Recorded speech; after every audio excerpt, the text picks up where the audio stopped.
Bom dia, turma. Tudo bem com vocês? Como é que vocês estão?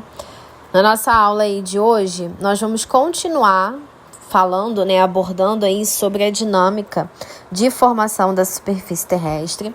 Hoje nós vamos iniciar a nossa unidade 2, sendo que na unidade 2, turma, nós agora vamos ver aí, nós vamos rever, na verdade, dois agentes modeladores do nosso relevo, da nossa superfície terrestre como um todo.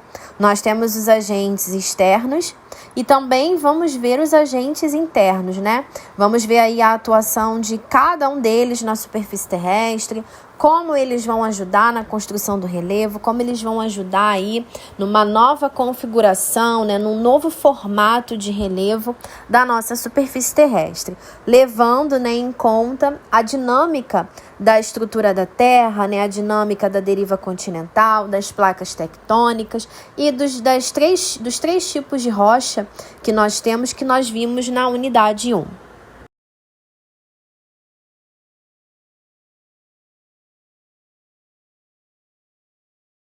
Para iniciar, primeiro nós temos que saber o que é o relevo, O relevo, turma, ele corresponde a um conjunto de formas distintas.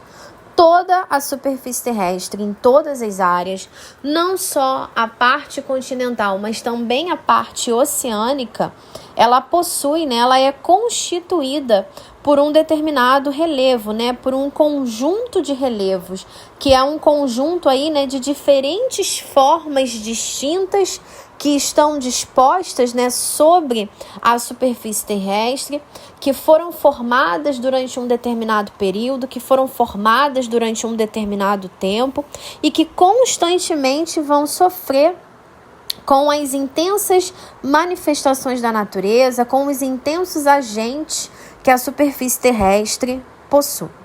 Nós temos hoje, principais formas de relevo como planícies, planaltos, chapadas e as depressões. E a ciência, que é a responsável por fazer todo o estudo dessa origem e evolução do relevo terrestre é justamente a geomorfologia. A geomorfologia, para quem não sabe, ela é uma ciência, específica, onde ela vai estudar toda essa dinâmica de construção do relevo da crosta terrestre, da superfície terrestre como um todo.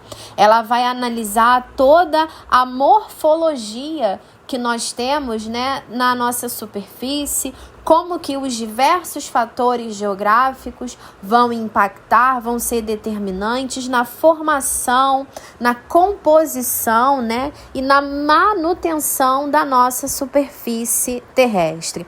A geografia, ela é uma ciência, turma, onde ela também vai atuar junto com a geomorfologia. Tanto é que a geomorfologia, ela tem vários segmentos, dentro dela, ela tem vários ramos. Inclusive, quem faz a faculdade de geografia, como eu fiz, trabalha com essa disciplina, trabalha com essa ciência, contida dentro da ciência geográfica. Nós temos aí também a geomorfologia costeira, que, por exemplo, vai falar sobre a geomorfologia que se ocorre, nas praias, nos oceanos. Nós temos também a geomorfologia kártica, que a gente costuma classificar, que é a geomorfologia que vai abordar a questão das cavernas, de como se estruturou, enfim. Nós temos aí um grande campo dentro dessa ciência que é a geomorfologia. E a superfície da Terra, ela é, turma, constituída, e ela é modificada a partir de um grande desgaste que se ocorre na estrutura rochosa que nós temos justamente aqui na área aonde nós estamos. E é justamente esses agentes que vocês vão analisar agora. Os agentes transformadores, pela parte externa, que é a área onde nós vamos conseguir analisar de uma melhor forma, mas também temos os agentes internos, que vão ser aqueles que vão se manifestar no interior da Terra, refletindo, configurando a superfície terrestre na área onde nós estamos. Então, é isso que nós vamos trabalhar agora.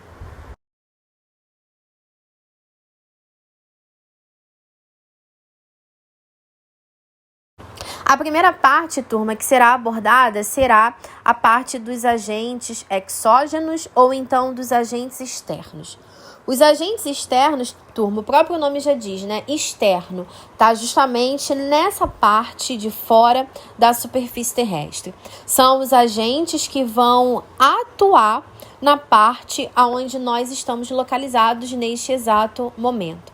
Esses agentes, turma, eles são, né, fatores geográficos, eles são situações, né? Eles são aí agentes que constantemente vão atuar na nossa superfície terrestre. E qual é o propósito deles, né? O propósito da atuação deles, turma, vai ser justamente deformar de uma certa forma, né, uma parte do nosso relevo e depois, né, até mesmo alguns outros vão acabar configurando, né, um novo formato do relevo da nossa superfície terrestre. Os agentes externos, turma, eles são caracterizados aí, né, como a ação da água, a ação do vento, até mesmo a questão do intemperismo e também a questão da meteorização.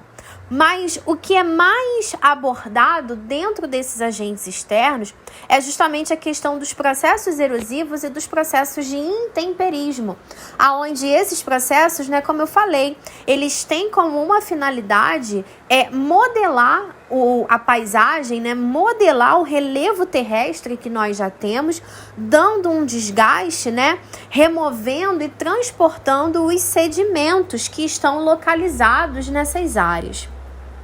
Então, turma, sempre quando nós temos uma configuração de relevo, se nós formos analisar aquela configuração com o passar do tempo, nós vamos ver que constantemente aquele relevo ele vai passar por transformações.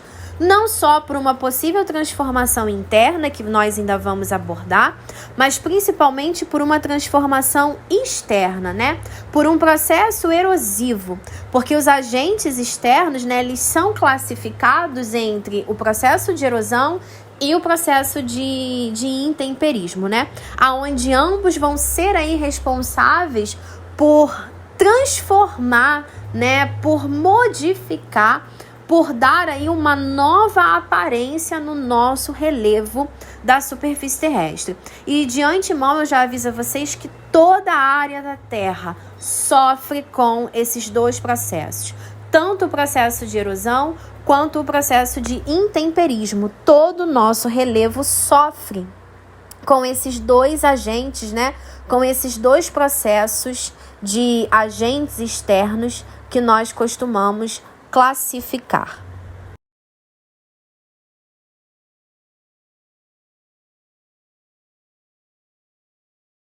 Vamos começar falando um pouquinho sobre o intemperismo.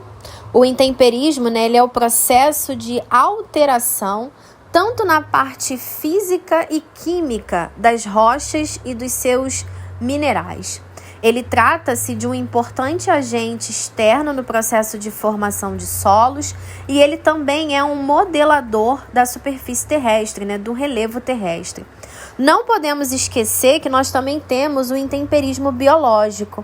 O intemperismo biológico, turma, ele é justamente aquele, né, que é causado pela atuação dos seres vivos, né? Não só pela atuação dos seres vivos, mas também pela atuação dos vegetais, né? Que eles têm aí a capacidade, né, de transformar esse material que está disponível na superfície terrestre. Vamos começar aí falando pelo intemperismo físico. Ele é o processo de desagregação da rocha, transformando-a em um material fragmentado, né, e quebradiço. O que isso significa? O intemperismo físico ele tem como capacidade, né, e como característica desagregar partículas dessa rocha. Ele vai, digamos que, quebrar, né? Ele vai soltar partículas dessa rocha, aonde essa desagregação ela vai estar propícia para que você tenha um processo de erosão. Eu ainda não falei para vocês, né, sobre os processos de erosão, ainda vou falar, mas o processo de intemperismo, né, ele vem praticamente que antes desse processo de erosão, e aí vocês vão entender um pouquinho mais à frente. Nós também vamos ter o processo de intemperismo químico. Já o intemperismo químico, né, ele é o contato entre os minerais da rocha, o contato com a água, né, como que a água vai reagir quimicamente com esse material. E o que o intemperismo químico ele vai fazer? Ele vai transformar a composição, né, o material presente nessa rocha. Ele vai transformar toda a composição desse material devido, né, ao grande desgaste pelo qual essa rocha ela vai acabar sofrendo.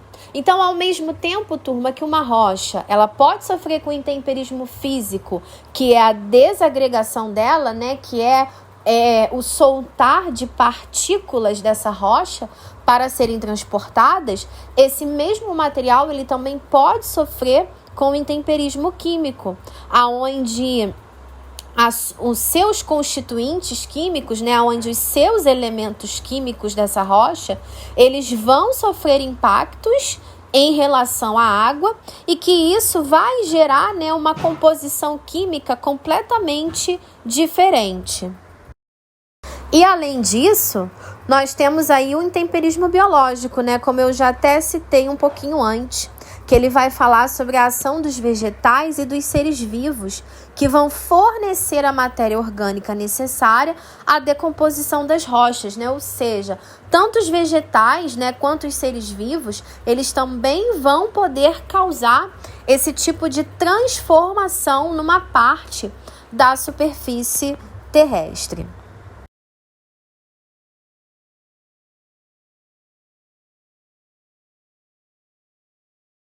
Com isso, turma, nós temos aí o processo de intemperismo, né, que vem primeiro, e agora nós vamos ter o processo de erosão. A erosão, turma, ela nada mais é do que o desgaste, o transporte e a sedimentação de partículas, né, da rocha, de partículas do solo, que serão transportadas e que serão depositadas em um determinado local. Lembra que eu falei para vocês que o processo do intemperismo, né, ele vai fragmentar a rocha, ele vai transformar a parte química dela e ele também vai transformar, né, a parte biológica dela. Só no momento onde você tem a fragmentação dessa rocha, no intemperismo físico, automaticamente depois que ela sofre os outros processos, né, ela vai acabar sofrendo o processo de erosão. Porque, como eu falei, o processo de erosão, turma, ele é classificado como a retirada de sedimento de uma parte da superfície terrestre, o seu transporte, né, e posteriormente a sua deposição em algum lugar. Claro que nós temos hoje na Terra, né, um grande processo de erosão, até porque a superfície terrestre, né, ela é antiga. Existem áreas da Terra onde elas são áreas extremamente antigas, áreas extremamente desgastadas. Se vocês me perguntarem, professora, tem como nós verificarmos uma área que sofre intensamente com processos erosivos? Sim, se existe, porque, como eu falei, os agentes externos, eles são responsáveis por configurar um novo relevo, né? Por configurar, que eu digo um novo relevo, turma, é justamente transformar, né, o formato do relevo que nós já temos aqui na parte externa da superfície terrestre. Então, o processo de erosão, ele tem essa característica, né, de retirar o sedimento que já sofreu com um processo de intemperismo, transportar esse sedimento e logo após fazer o seu processo, né, de deposição, depositar ele em uma determinada área. Nós temos todos esses processos erosivos que vocês estão vendo descritos aí na imagem, tá? Nós temos a erosão pluvial, a erosão fluvial, a erosão eólica, a erosão glacial, a erosão marinha e a erosão antrópica, tá? Eu chamo a atenção de vocês que a erosão antrópica, ela é causada pelo homem. Nós vamos ver um pouquinho, tá, sobre ela, nós vamos estudar um pouquinho, mas já de antemão digo a vocês, né, que não é só a parte física da Terra que tem essa capacidade, né, de impactar. Não, nós seres humanos também temos essa capacidade, né, de impactar e de transformar a nossa superfície terrestre.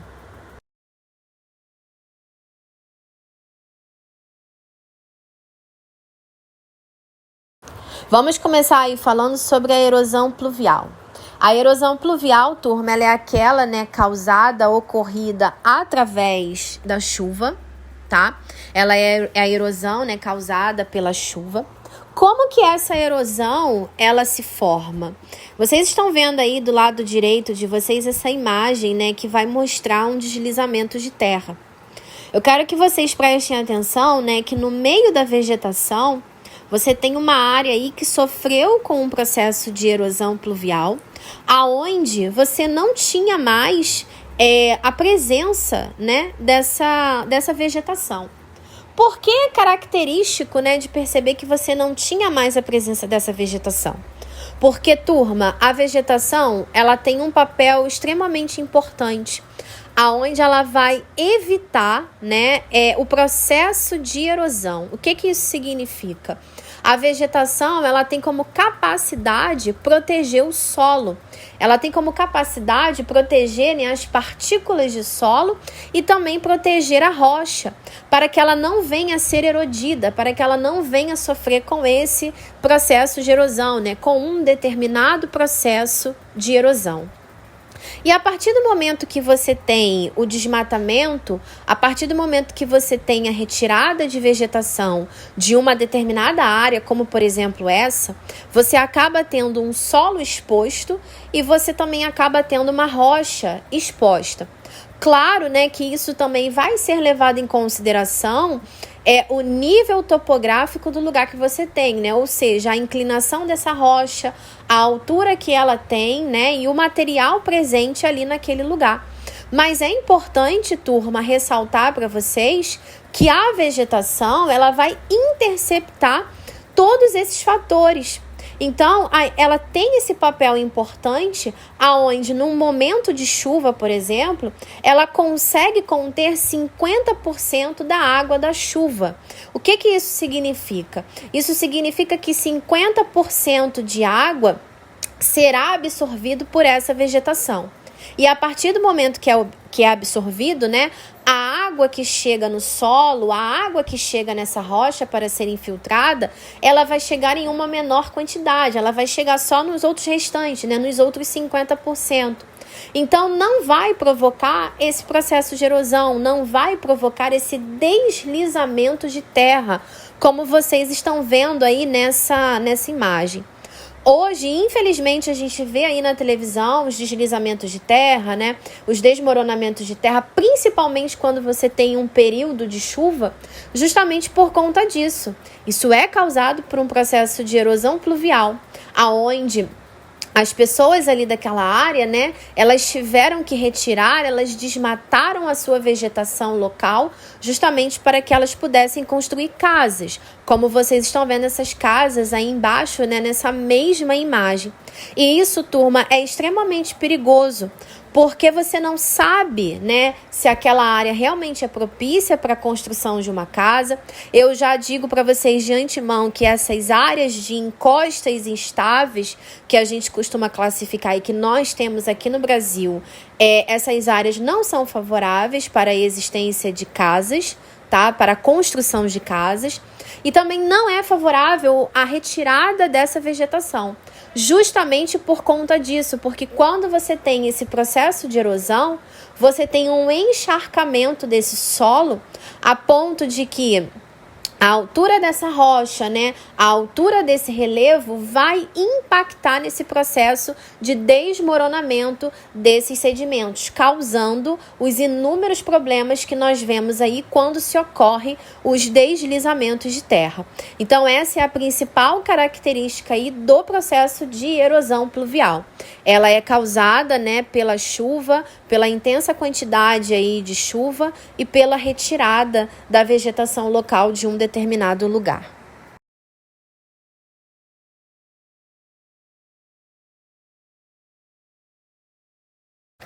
Da mesma forma que nós temos a erosão causada pela água da chuva, nós também teremos a erosão causada pela água dos rios, que é classificada de erosão fluvial. A imagem que vocês estão vendo aí, que por sinal é uma imagem lindíssima, Vocês estão vendo aí uma imagem do Grand Canyon, que se localiza lá nos Estados Unidos, e que no fundo, na parte de baixo dessa imagem, vocês estão vendo um rio, que é aí o famoso Rio Colorado, né?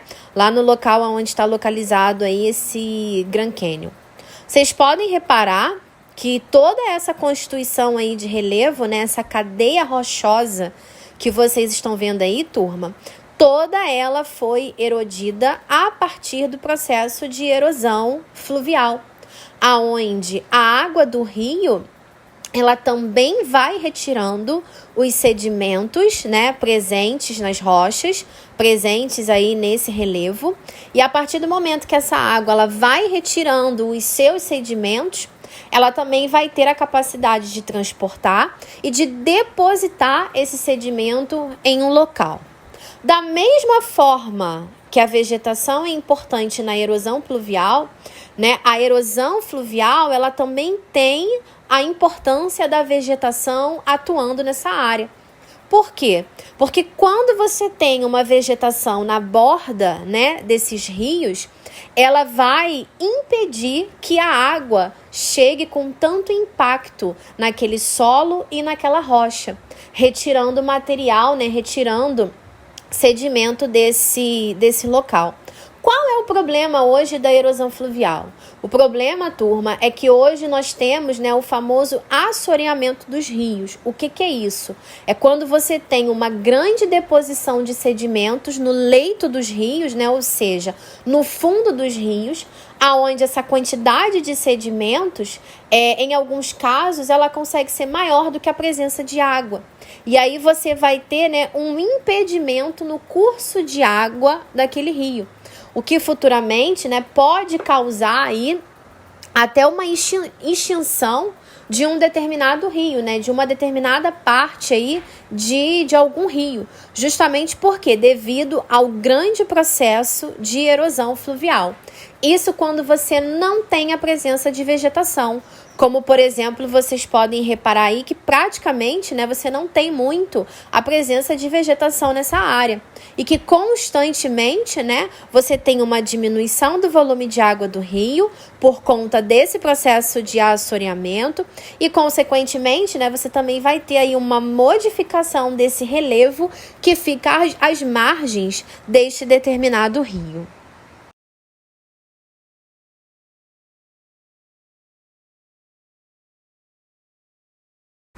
Nós também temos, turma, o processo de erosão eólica. A erosão eólica, tá? Ela é a erosão causada pelo vento. É aquela, né, onde o vento, quando ele bate, né, ele vai retirar as partículas também de um determinado local, vai transportar e vai depositá-los em qualquer outro local. Na imagem que eu coloquei aí para vocês, por exemplo, né, vocês estão vendo aí a área de uma rocha, por exemplo, que já foi extremamente aí, atingida, né, por um processo de erosão eólica. Dá para a gente perceber aí que é uma área, né, mais ou menos de deserto, uma área onde você não consegue ter muito a presença de vegetação. É claro isso na imagem, né? E geralmente nessas áreas você tem aí, né, uma probabilidade, né, de vento que é muito intensa, né? Uma quantidade, né, uma certa velocidade, um certo impacto causado pelo vento nessa área. Então, turma, a erosão eólica, né, que é a erosão causada pelo vento, ela tem como ação, né, fazer com que o vento retire partículas da superfície terrestre, né, venha moldar esse relevo, né, venha moldar essa área, como vocês estão vendo aí. Nós temos várias áreas da Terra que já foram moldadas a partir do processo de erosão eólica e que posteriormente essas partículas serão transportadas e também serão depositadas em uma determinada área da Terra.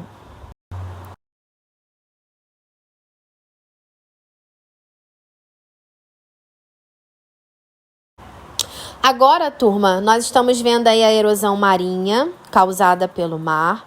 Vocês estão vendo aí na imagem, né, à direita, que a partir do momento, né, que as ondas elas se chocam com essas rochas, né, com esses blocos aí de rochas, por exemplo, É aquilo que eu falei, quando você não tem a presença de vegetação, essa área ela está extremamente, né, propícia a que ela seja erodida, né? Está aí extremamente propício para que essa área venha a ser impactada com esse determinado processo de erosão. A erosão marinha, turma, ela vai ser praticamente que a mesma relacionada tanto à erosão pluvial quanto da fluvial, aonde você tem a água, né, que vai impactar nessa área, retirando também partículas de sedimentos, né, partículas de rocha, transformando essa área, né, transformando esse relevo, essa rocha aí presente, e o mar também vai se encarregar de levar esses sedimentos e depois depositá-los em uma determinada área, transformando, né, impactando o relevo desse determinado local.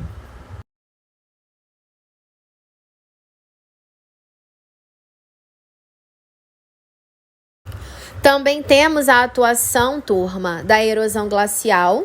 A erosão glacial, ela é causada, tá, pelo gelo.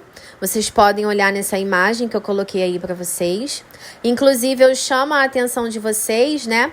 Vocês estão vendo que vocês têm aí um relevo, né? Vocês têm rochas que elas estão meias que fraturadas, né? No meio delas, né?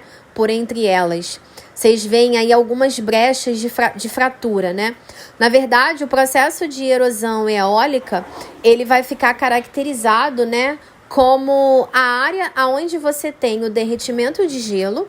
Esse gelo, né, ele se desprende, ele vai se derreter, ele vai se deslizar sobre essa rocha e devido a um certo peso, né, que ele tem, ele vai proporcionar uma fragmentação nessa rocha, ele vai proporcionar aí, né, essas rachaduras que vocês estão vendo nessa rocha.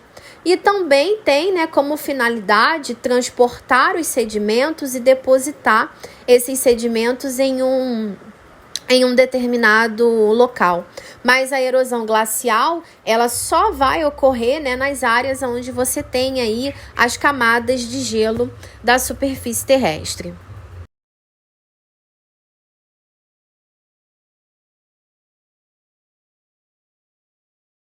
Por último, nós vamos ver aí o último processo de erosão, que é a erosão antrópica, a erosão causada pelo homem, a erosão causada a partir do impacto, a partir do homem, né, do momento em que o homem, ele intensamente transforma a superfície terrestre.